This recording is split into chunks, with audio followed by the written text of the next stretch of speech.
India is compelled to note that the delegate of Pakistan has yet again resorted to unwarranted remarks on the Indian Union territory of Jammu and Kashmir. Such repeated references neither validate their illegal claims nor justify their state-sponsored cross-border terrorism. Jammu and Kashmir was, is, and will always be an integral part of India.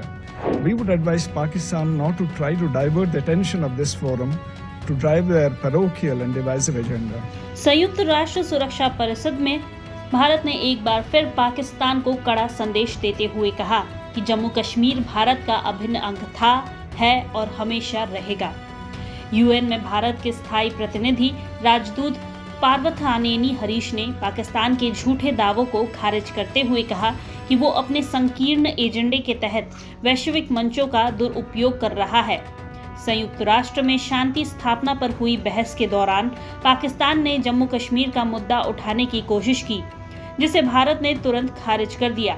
Harish ने स्पष्ट कहा, पाकिस्तान के बार बार झूठे दावे उनके अवैध कब्जे को वैध नहीं बना सकते और न ही ये सीमा पार आतंकवाद को सही ठहरा सकते हैं।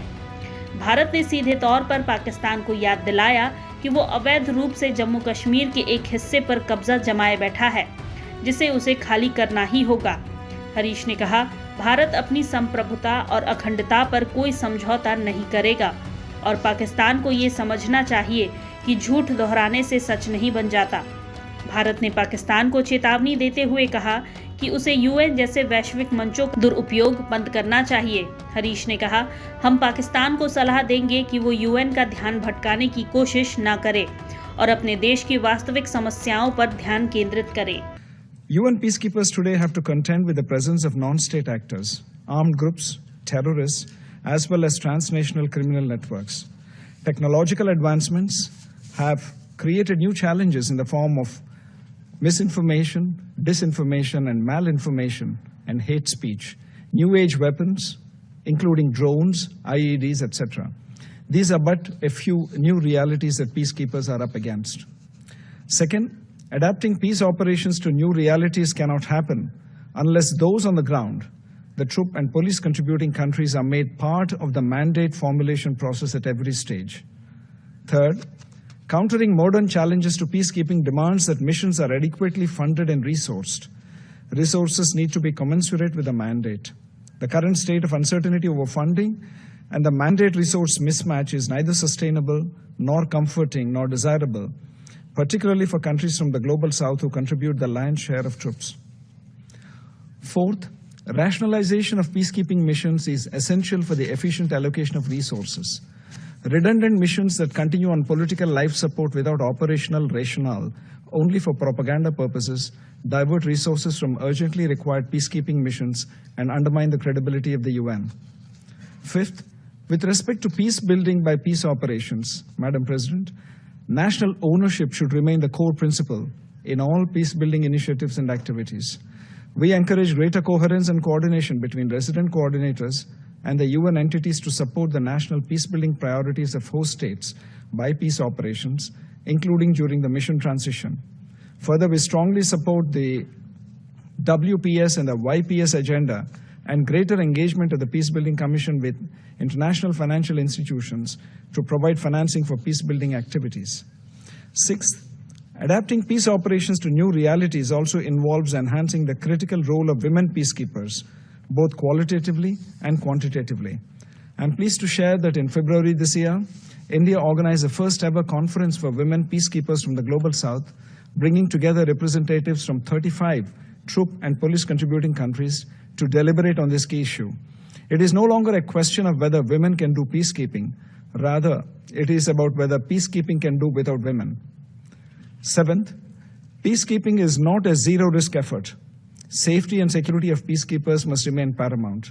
In an era marked by complex conflicts and asymmetric threats, we must ensure that those who risk their lives for peace are adequately protected and that perpetrators of crimes against peacekeepers are brought to justice. Eighth, troop and police contributing countries need to focus on enhancing the capabilities of their personnel to address emerging challenges in order to operate effectively in hostile environments. India is willing to curate and offer courses that address specific demands of modern peacekeeping at our Center for UN Peacekeeping, which has been training national and international peacekeepers for over 2 decades. Ninth, The use of advanced surveillance, communication, and data analytic tools should be integrated into peacekeeping operations to improve situational awareness and rapid response capabilities.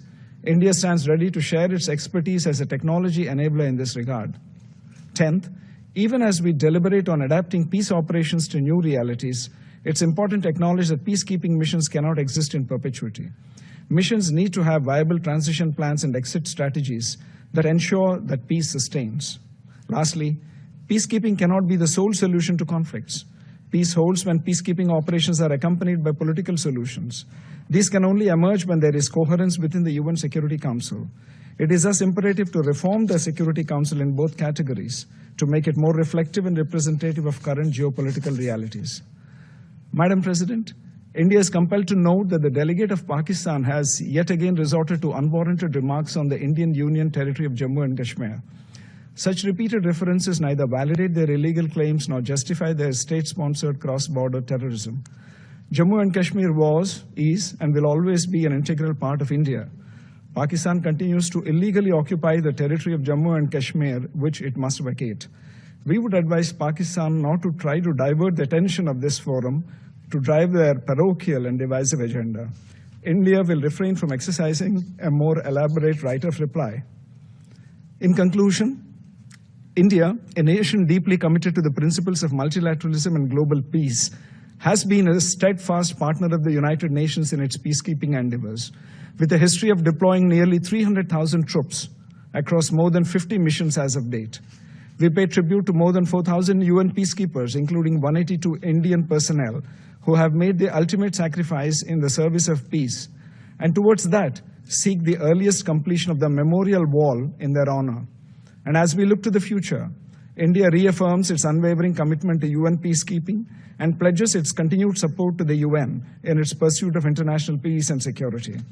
Our vision for reform highlights the need for a more balanced, inclusive, and effective approach to UN peacekeeping for an era of limited resources, geopolitical volatility, and upheaval. प्रभात खबर.com, विश्वास वही, रफ्तार नहीं।